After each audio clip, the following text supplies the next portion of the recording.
We touch, we break, make it seem like we feel the same. We love what we hate. I'll have to excuse my friend Sven here, who's decided to take a residence on my face, and also my wobbly camera because I am filming on a GoPro because my camera got drenched in a storm the other day. So anyways, this was going to be a video on how I handle my mental health and what I do but there has been an interesting, development in my life and my chronic pain journey, because I have just been given an appointment with a specialist in Melbourne, Australia, who specializes in ankylosing spondylitis, which is what has been at the back of my head pretty much this whole time about what I have. I have two cousins with it. I have all of the symptoms. I have the gene, but because it's mostly common in men, it's been really hard for me to get a diagnosis. So apparently this specialist in Melbourne, he helped my cousin. I will go and see him. I have to fly back to Australia for this. It'll be early next month while my friend Robin is here, which works out in a way, but sad I miss out on a few days with her, but she'll be able to stay here in my villa, look after Indy for me, and I only have to travel just with a backpack, so that is good. Also works out that David is also going to be in Melbourne at that time for a Bucks party, so I get to see him as well for a few days, and it just all worked out well. And I don't know if you've picked up by now, but I'm pretty into signs of the universe showing the way you're supposed to go with your life, and the fact that this is all kind of slotted in so perfectly, I take that as a sign that this is going to be a positive thing. Obviously it's not positive to be diagnosed with a chronic autoimmune condition, but it's a lot better than living in the grey area, which I have been doing, just being given the diagnosis of chronic pain syndrome. So hopefully with this diagnosis I'll be able to start a weekly injection and get off all of these crazy amount of painkillers I'm on, and hopefully get my brain out of the brain fog that I've been living in for so many years now. Anyway, this kind of might be a several part series because there's so many different techniques and things that are important to do when you're looking after your mental health. Yesterday I filmed myself swimming, and while I'm swimming I do something that I've invented, or maybe I haven't, but I probably haven't at all, called moving meditation. And that means that while I'm swimming, and also at nighttime while I'm doing my little yoga sequence, I say affirmations either in my head while I'm swimming or out loud when I'm doing my yoga. I'm going to film actually my yoga for you too. I lost my point. That's that for now. We can't water what doesn't grow. Give up, let it go. Well, we fell apart just in time. You say at least it was worth the try.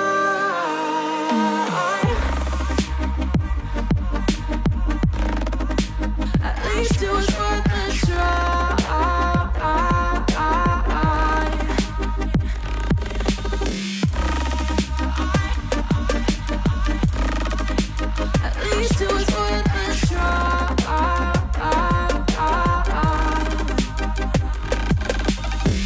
Are you drive from your place?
joining the little talky talk, hey? Yeah, you sit there. So firstly, I wanted to let you guys know that I've been home, unable to work and in pain for 3 years straight now, and I only just recently started on antidepressants. I was severely depressed and anxious. My diagnoses from my psychologist have been major depressive disorder recurring, generalized anxiety, PTSD, and complex grief. So all of these sound like really scary words, and to be honest, they are, but it's better to kind of know the monster you're dealing with than just to have a dark abyss that you are too scared to go close to. Like, once you know what you're dealing with, you can put in some practices and some techniques into your day-to-day life that can, give you some control over the monster and give you an opportunity to fight it in your own unique way. Do you mind? So yes, 6 months ago I started on antidepressants. I probably should have started them a lot earlier now that I know how much they are helping. I have been on valdoxin, and also I'm now on something called mirtazapine, which is more directed towards anxiety and also has a bit of a sedative effect at night time to help me sleep. Because my next point is get enough sleep, which is really hard when you have chronic pain because you never fully feel rested. It's really hard to get comfortable, and at night time when you're in bed and when you're supposed to be the most cozy and comfortable, it's usually the worst time for pain. So getting enough sleep, having steps in place for a nighttime routine is really important. I can show you my nighttime routine if you wish. I'm also on something called amitriptyline or NDEP, and that helps me with my sleep as well. It's a old antidepressant from the 60s that they now use to treat chronic pain patients. So I take my medication. I try to get enough sleep. If that means not falling asleep till 3 a.m. and sleeping until 11 or 12 a.m., that's just how it has to be, because getting enough sleep is imperative. I know that there's so many people out there with these conditions, but also who have kids and jobs and responsibilities that don't allow you to do this. And I'm sure it's easy to say, oh well, it's easy for her, she hasn't got much going on.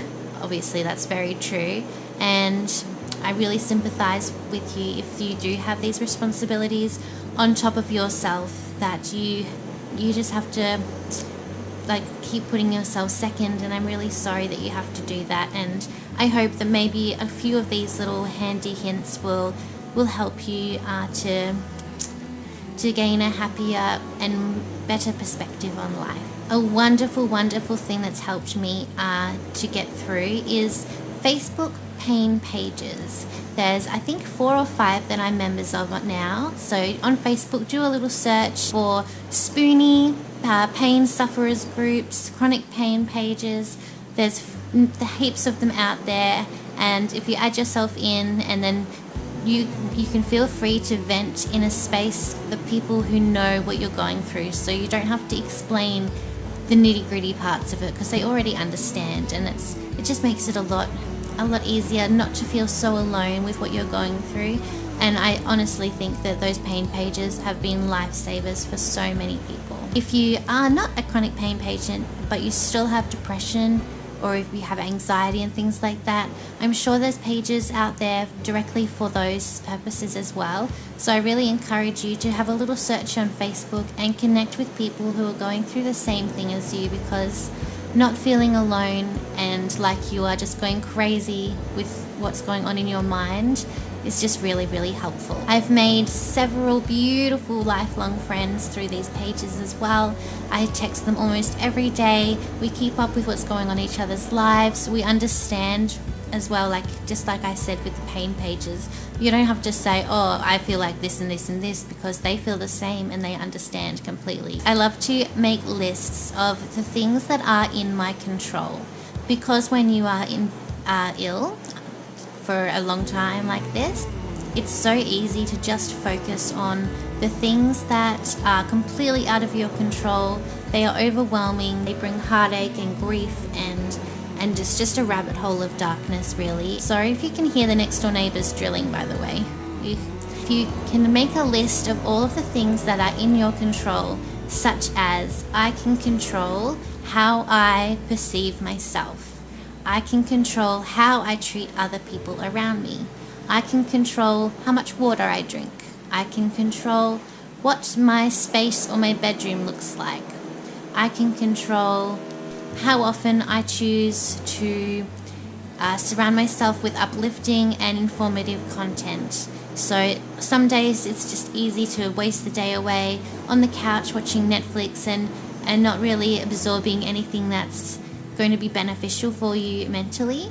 But I try to listen to books for an hour or two a day and watch YouTube content that is uplifting and about organizing your life or about tidying up. I've learnt, or even about history or anything that really interests you. You are in control of what you choose to educate yourself with, if you will.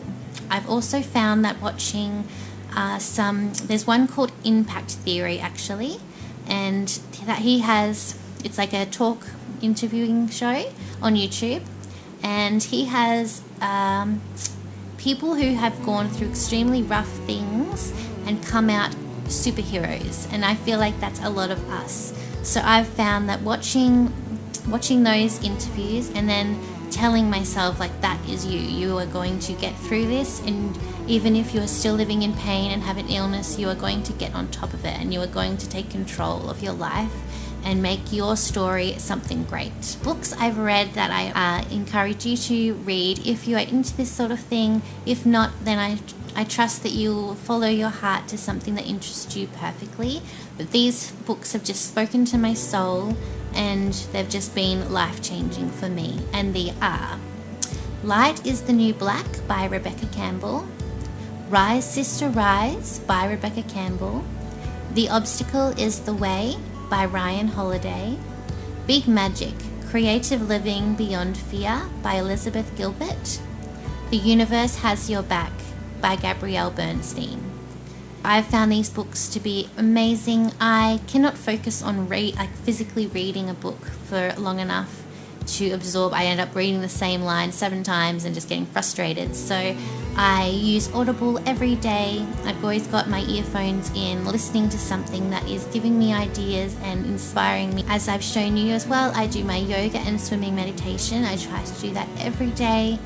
And the most important thing is, on the days where I cannot do those things, I am patient and I forgive myself, because some days you're not always going to climb the mountain and feel incredible and be proud of yourself. Some days the best you can do is crawl out of bed and go to the toilet and brush your teeth if you're lucky, and that's all you do for the day, and that is fine. To have days like that when you are living this abnormal human experience, you've got to give yourself those days, because those are the days where you really grow, and even if you're doing nothing, something miraculous is happening in your mind. Really forgive yourself, and I have to practice patience because I'm such a motivated and driven person, and before any of this I was just go and doing 7 things at once, and so I was proud of my efficiency. That was efficient. Really tried to keep perspective. So even though I personally am going through the worst possible time of my life, that isn't the worst possible time in the world for people. Terminal illness, chronic illness, and maybe they live in a war zone, or they live in a place where they cannot access clean water, let alone medication. So it can always be worse, and I try not to complain too much, because just the fact that I'm able to talk about these things online and have the internet available is I'm just so lucky already. One thing I also do to help my mental health is look after my gut health. So if you're eating absolute crap, hello, I'm addicted to lollipops, welcome Sven. It really affects your mindset and your feelings as well. So trying to eat lots of fresh vegetables. Fatty fish is really good for omega-3s. Apple cider vinegar shots every day is really good for your gut health as well. Drinks like kombucha, kefir, and just being really mindful of what you're putting into your body. You are what you eat, basically. Do another video focusing on gut health and what I eat in a day when I've managed to get over this sugar addiction at the moment. Like, why? I never used to even like sugar. I was a savory girl, so I don't know what's happening. But once again, I forgive myself. I'm patient because it's just something I'm going through and it doesn't last forever. Unfortunately, accepting your situation and rebuilding your life is a major part of caring for your mental health. Accepting that things aren't the same as they used to be and rebuilding and getting to know yourself in a different way is so important. Going through the 5 stages of grief 10 times in a day is normal and natural. That's fine if you're doing that. If 1 minute you're angry, 1 minute you're sad, then you're accepting the situation, and then you're sad and you're angry and then you deny everything. Going through all of those, the roller coaster in a day, is completely normal and natural because what you're going through is not the normal and average human experience. So just remind yourself of that and try not to be too hard on yourself, because it's the disease and the illness that is changing your life and not you. You are completely capable and strong and you can do anything. It's the illness's fault, not yours. Follow the things that light you up. If you listen to the book Light is the New Black, she goes into so much detail about this and it's so important. So please read that book. I will definitely not explain it as well as she. She's just, I really want to meet Rebecca Campbell one day. She's absolutely incredible. One of my soul sisters, but she doesn't know it yet. Part of my own mental health healing has been putting my pain to good purpose. Whether that be for you writing or reading or drawing or talking to people or starting an Instagram page with funny memes about chronic pain, whatever it means for you, having a purpose and something you need to do each day. Also following a habit tracker like I do. Watch my previous videos for more information about my habit tracker. That's all for me. Hopefully you don't mind the little minor interruption about my update of my seeing my specialist. I will try and take you along with me, but I don't have a camera at the moment. I'm borrowing my friend's, so hopefully I can work something out by then. I'm sending you all of the love in the world. Keep fighting, warriors. Mwah. We touch, we break, make it seem like we feel the same. We love what we hate.